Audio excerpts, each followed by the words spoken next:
ప్రభునందు ప్రియా దేవిని జనగమ అనుదిన వాక్య ధ్యానము కొరకు మిమ్మలను ప్రేమతో ఆహ్వానిస్తూ ఉన్నాను. నేటి వాక్య ధ్యానముగా అపోస్తుల కార్యముల గ్రంథము 2వ అధ్యాయమును ధ్యానం చేద్దాం. పెంతుకొస్తున్న పండుగ దినము వచ్చినప్పుడు అందరూ ఒక చోట కూడి ఉండిరి. అప్పుడు వేగముగా వీచు బలమైన గాలి వంటి ఒక ధ్వని ఆకాశము నుండి అకస్మాత్తుగా వారు కూర్చుండి ఉన్న ఇల్లంతయు నిండెను. మరియు అగ్ని జ్వాలల వంటి నాలుకలు విభాగింపబడినట్టుగా వారికి కనబడి వారిలో ఒక్కొక్కని మీద వ్రాలగా అందరూ పరిశుద్ధాత్మతో నిండిన వారై ఆ ఆత్మ వారికి వాక్శక్తి అనుగ్రహించిన కొలది అన్య భాషలతో మాట్లాడసాగిరి.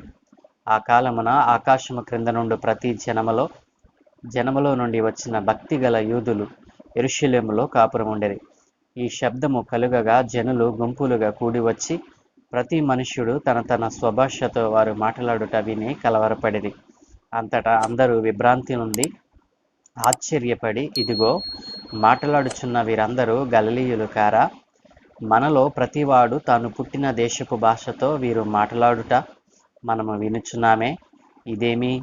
పార్తీయులు, మాదీయులు, ఎలామీయులు, మెసొపొతేమియా, యోదయ, కప్పదొకియ, పొంతు, ఆసియా, పృగియా, పంపులియా, ఐగుప్తు అను దేశముల యందలి వారు, కురేనే దగ్గర లిబియా ప్రాంతములయందు కాపురమున్నవారు, రోమా నుండి పరవాసులుగా వచ్చిన వారు, యూదులు, యోధ మత ప్రవిష్టులు, క్రేతీయులు, అరబీయులు మొదలైన మనమందరమును వీరు మన భాషలతో దేవుని గొప్ప కార్యములను వివరించుట వినుచున్నామని చెప్పుకొనిరి. అందరూ విభ్రాంతి నుండి ఎటు తోచక ఇదేమగును అని ఒకనితో ఒకడు చెప్పుకొనిరి. కొందరైతే వీరు క్రొత్త మద్యముతో నిండి ఉన్నారని అపహాసము చేసిరి. అయితే పేతురు ఆ 11 కూడా లేచి నిలచి బిగ్గరగా వారితో ఇట్లనెను, యోదయ మనుష్యులారా, యెరూషలేములో కాపురమున్న సమస్త జనులారా, ఇది మీకు తెలియనుగాక. చెవియొగ్గి నా మాటలు వినుడి. మీరు ఊహించినట్టు వీరు మత్తులు కారు, ప్రొద్దుపొడచి జామైనా కాలేదు. యోవేలు ప్రవక్త ద్వారా చెప్పబడిన సంగతి ఇదే, ఏమనగా, అంత్య దినములయందు నేను మనుషులందరి మీద నా ఆత్మను కుమ్మరించెదను. మీ కుమారులను మీ కుమార్తెలను ప్రవచించెదరు. మీ యవనులకు దర్శనములు కలుగును, మీ వృద్ధులు కలలు కందురు. ఆ దినములలో నా దాసుల మీదను నా దాసునుండ్ర మీదను నా ఆత్మను కుమ్మరించెదను గనుక వారు ప్రవచించెదరు. పైన ఆకాశమందు మహత్కార్యములను, క్రింద భూమి మీద సూచక క్రియలను, రక్తమును, అగ్నిని, పొగ, ఆవిరిని కలుగచేసెదను. ప్రభువు ప్రత్యక్షమగు ఆ మహాదినము రాకముందు సూర్యుడు చీకటిగాను చంద్రుడు రక్తముగాను మారుదురు. అప్పుడు ప్రభువు నామమును బట్టి ప్రార్థన చేయు వారందరూ రక్షణ పొందుదురు అని దేవుడు చెప్పుచున్నాడు. ఇశ్రాయేలీయులారా, ఈ మాటలు వినుడి. దేవుడు నజరేయుడగు యేసు చేత అద్భుతములను, మహత్కార్యములను, సూచక క్రియలను మీ మధ్యను చేయించి ఆయనను తన వలన మెప్పు పొందిన వానిగా మీకు కనపరచెను. ఇది మీరే ఎరుగుదురు. దేవుడు నిశ్చయించిన సంకల్పమును, ఆయన భవిష్యత్ జ్ఞానమును అనుసరించి అప్పగింపబడిన ఈయనను మీరు దుష్టుల చేత సిలువ వేయించి చంపితిరి. మరణము ఆయనను బంధించి ఉంచుట అసాధ్యము గనుక దేవుడు మరణ వేదనలు తొలగించి ఆయనను లేపెను. ఆయనను గూర్చి దావీదు ఇట్లనెను, నేనెల్లప్పుడూ నా ఎదుట ప్రభువును చూచుచుంటిని. ఆయన నా కుడిపార్శ్వమున ఉన్నాడు గనుక నేను కదల్చబడను. కావున నా హృదయము ఉల్లసించెను, నా నాలుక ఆనందించెను, మరియు నా శరీరము కూడా నిరీక్షణ కలిగి నిలకడగా ఉండును. నీవు నా ఆత్మను పాతాళములో విడిచిపెట్టవు, నీ పరిశుద్ధుని కుళ్ళు పట్టనీయవు.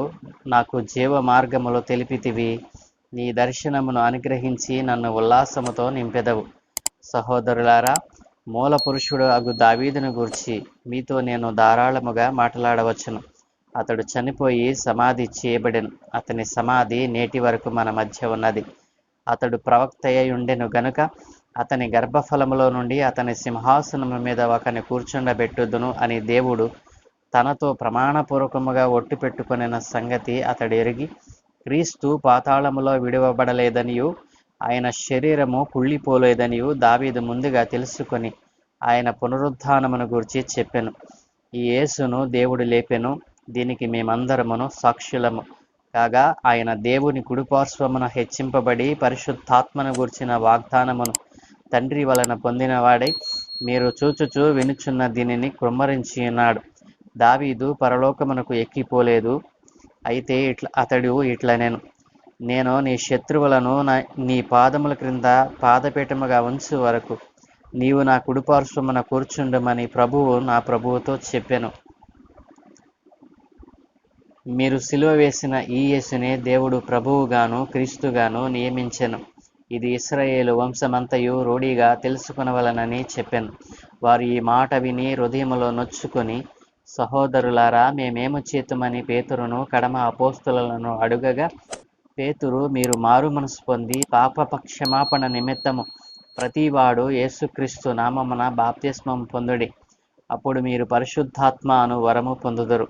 ఈ వాగ్దానము మీకును మీ పిల్లలకును దూరస్తులందరికీ, అనగా ప్రభువైన మన దేవుడు తన యొద్దకు పిలిచిన వారికి అందరికీ చెందునని వారితో చెప్పెను.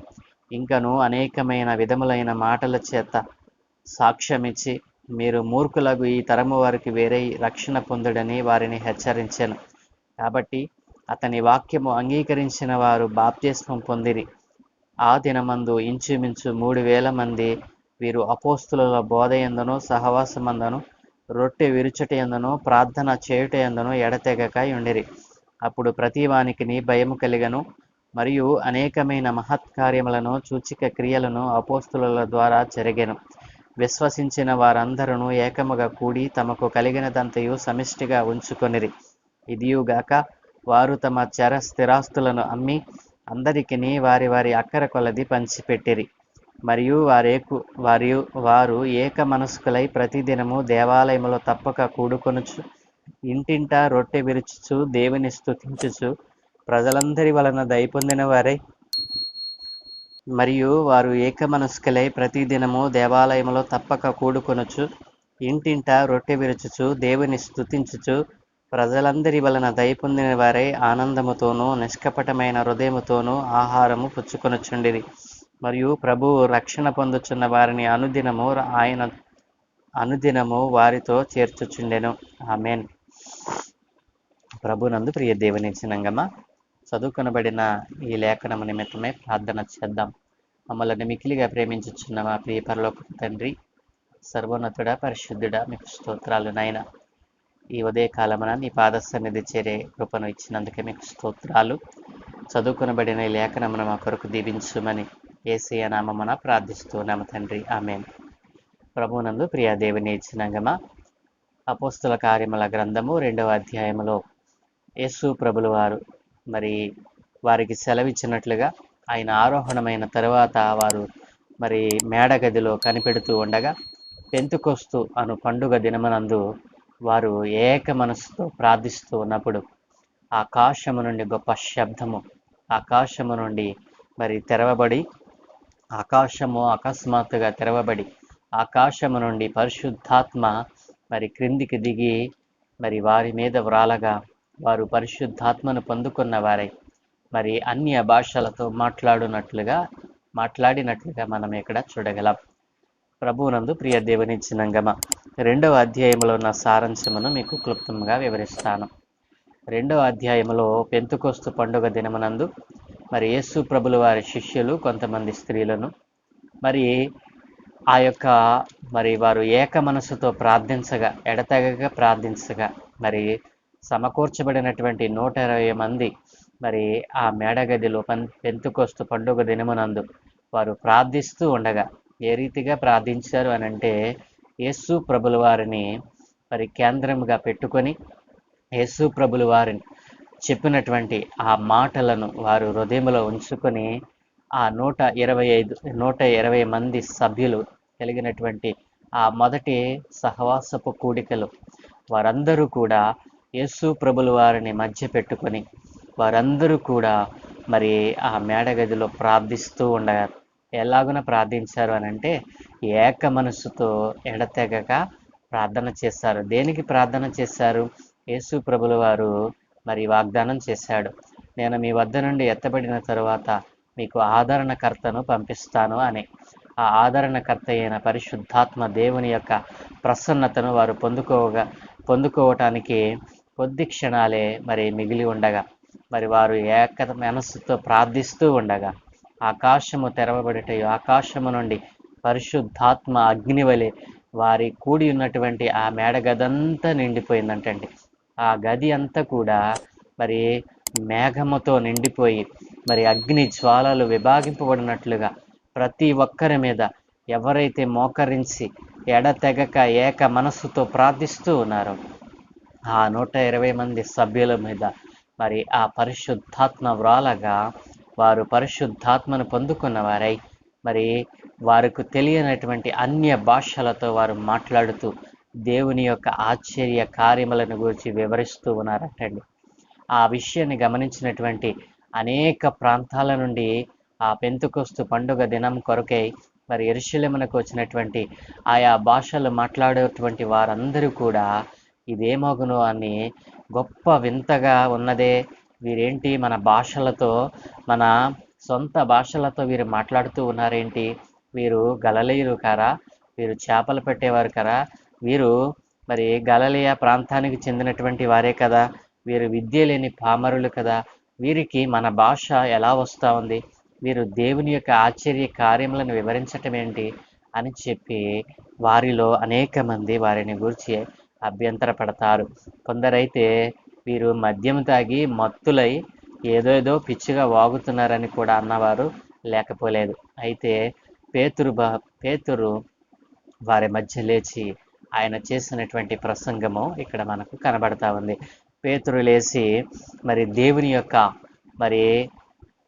దేవుని యొక్క ప్రవచనములెత్తి ఆయన మాట్లాడుతూ అంటాడు కదా, మరి అంచె దినములయందు మనుషులందరి మీద నా ఆత్మను కుమ్మరిస్తాను, మరి చిన్నపిల్లలు మరి చిన్నవారు మొదలుకొని అందరి మీదను నా ఆత్మను కుమ్మరిస్తానని దేవుడు సెలవిచ్చాడు కదా.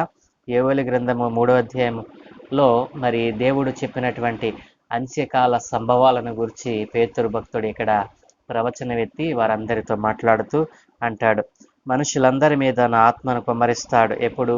అంత్య దినములయందు మనుషులందరి మీద నా ఆత్మను కుమ్మరిస్తాను. మరి మీ కుమారులను మీ కుమార్తెలను ప్రవశిస్తారు, యవనులకు దర్శనములు కలుగుతాయి, మరి వృద్ధులు కలలు కంటారు. ఆ దినమున అందరి మీదను నా ఆత్మను కుమ్మరించినప్పుడు అందరూ కూడా ప్రవచిస్తారు.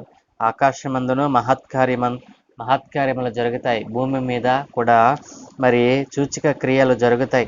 రక్తము, అగ్నిని, పొగ, ఆవిరిని, ఇలా రకరకాల సూచనలు భూమి మీద మీరు చూస్తారు అని, మరి సూర్యుడు చీకటిగాను చంద్రుడు రక్తముగాను మారతాడని, మరి ఆ రోజున ఎవరైతే ప్రభువు నామమును బట్టి ప్రార్థన చేస్తారో వారందరూ కూడా రక్షింపబడతారని పేతురు భక్తుడు ఆ జనాంగములో ఆయా ప్రాంతముల నుండి వచ్చినటువంటి వారందరి మధ్య నిలబడి ప్రసంగిస్తూ ఉన్నాడు.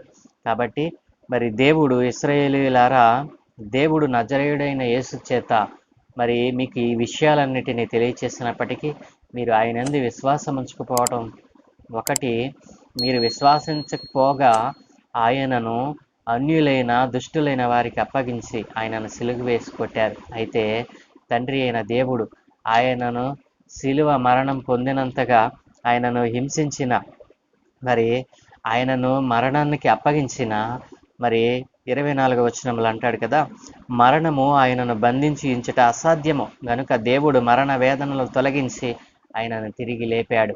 కాబట్టి మీరు ఎవరినైతే సిలువ వేసి చంపించి వేశారో ఆ యేసునే మరలా ఆయన మరణము నుండి విడుదల దయచేసి, మరణము నుండి ఆయన ఆ మరణ బంధకాల నుండి విడిపించి ఆయనను సజీవునిగా పునరుద్ధానుడుగా లేపి ఉన్నాడు. ఆ యేసుని గురించే మేము ప్రకటిస్తూ ఉన్నాము. ఆ నజరేయుడైనటువంటి యేసు ద్వారా మీకు రక్షణ కలుగుతుంది, పరిశుద్ధాత్మ మీరు పొందుకుంటారు. కాబట్టి ఆ యేసునందు విశ్వాసం ఉంచినట్లయితే మీ పాపములను మరి మీరు ఒప్పుకున్నట్లయితే ఆయన నామమున బాప్తిసం పొందమని అక్కడ ఆయన ప్రసంగించినప్పుడు పేతురు మాటలు విన్నటువంటి ఆ జనాంగము అంటారు కదా 37వ వచనంలో, వారు ఈ మాట విని హృదయములో నొచ్చుకొని, సహోదరులారా మేమేమి చేతుము? పేతురును కడమ అపోస్తులను వారు అడుగుతూ ఉన్నారు, సహోదరులారా ఇప్పుడు మేమేం చేయాలి? మేము చేసిన దోషము మాకు తెలియవచ్చినది, కాబట్టి మేమేం చేయాలని అడిగినప్పుడు పేతురు అంటున్నాడు కదా, మీరు మారు మనసు పొంది పాపక్షమాపణ నిమిత్తము ప్రతివాడు యేసుక్రీస్తు నామమున బాప్తిస్మం పొందాలి. అప్పుడే మేము పొందుకున్నటువంటి ఈ పరిశుద్ధ ఆత్మ అనేటువంటి వరము మీకు మరి లభిస్తుందని చెప్పినప్పుడు ఆ వాగ్దానము మరి ఆ రోజున ఇంచుమించు 3,000 మంది మరి ప్రభు అయిన యేసు నామమున బాప్తిస్మం పొంది మరి సంఘములో చేర్చబడినట్లుగా మనం చూడగలం. వారు సంఘములో చేర్చబడటమే కాదండి, వారు ఏం చేస్తారో తెలుసా? 42వ వచనము, వీరు అపోస్తుల బోధ యందును సహవాసమందును మరి రొట్టె విరుచుటి యందును ప్రార్థన చేయుటి యందును ఎడతెగక యుండిరి. నా ప్రియ దేవుని సంగమా, ఈ రోజున మరి నిన్నటి దినాన మనం చూసాం, మరి మేడగదిలో వారు ఏక మనసుతో ఎడతెగక ప్రార్థన చేసినప్పుడు పరిశుద్ధాత్మను మరి ఆయన తోడుగా పంపించారు, పరిశుద్ధాత్మనే కుమ్మరించారు. ఎప్పుడైతే ఏ సహవాసం అయితే యేసు ప్రభుల వారిని మరి కేంద్రంగా పెట్టుకొని మరి ఏక మనస్సుతో ప్రార్థన చేస్తుందో ఆ సహవాసమైన సంఘమైన వృద్ధి చెందుతుంది. సహవాసములో మరి యేసు ప్రభు కేంద్రంగా లేకుండా మరి మనం ఎంత ప్రార్థన చేసినా ఆ సహవాసము ఆ సంఘము వృద్ధి చెందదు అని ప్రభు సెలవిస్తూ ఉన్నాడు. కాబట్టి వారు మరి పేతురు ప్రసంగాన్ని విన్నటువంటి, పేతురు మాటలను విన్నటువంటి ఆనాటి జనాంగము, అనేక ప్రాంతంలో వచ్చినటువంటి ఆ జనాంగము వారు తాము చేసినటువంటి ఆ ఘోర పాపమును ఒప్పుకొని మరి పేతురు చెప్పినటువంటి మాటల యందు విశ్వాసముంచి యేసుక్రీస్తు ప్రభు నామమున వారు బాప్తిస్మం పొందారు. ఎంతమంది అంటే 3,000 మంది ఆ రోజున సంఘములో చేర్చబడ్డారు. ప్రియ దేవుని జనాంగమా, ఏ సహవాసం అయితే, ఏ సంఘమైతే మరి ఏ సంఘమునకు ఉండవలసినటువంటి మొదటి లక్షణం ఏంటంటే సంఘము యేసుక్రీస్తు కేంద్రంగా పనిచేయాలి. సంఘమైన సహవాసమైన యేసు ప్రభువుని కేంద్రంగా పెట్టుకుని మరి ప్రార్థన చేయాలి. యేసుక్రీస్తుని ఏ సంఘం అయితే కేంద్రంగా పెట్టుకొని మరి ప్రార్థన సహవాసమును కొనసాగిస్తుందో ఆ సంఘమైన సహవాసమైన వృద్ధి పొందుతుంది. ఆ సంఘములో సహవాసములో పరిశుద్ధాత్మ కార్యాలు మరి కనులకు కట్టినట్లుగా కనపడతాయి. కాబట్టి ఆనాటి సంఘము యేసు ప్రభుల వారిని కేంద్రంగా పెట్టుకొని ఏక మనసుతో ఎడతెగక ప్రార్థనలు చేయటం వారు నేర్చుకున్నారు. ఈ రోజున సంఘాలలో మరి క్రీస్తును కేంద్రంగా కలిగినటువంటి సంఘాలు సహవాసాలు మనకు మచ్చుకైనను కనబడటం లేదు.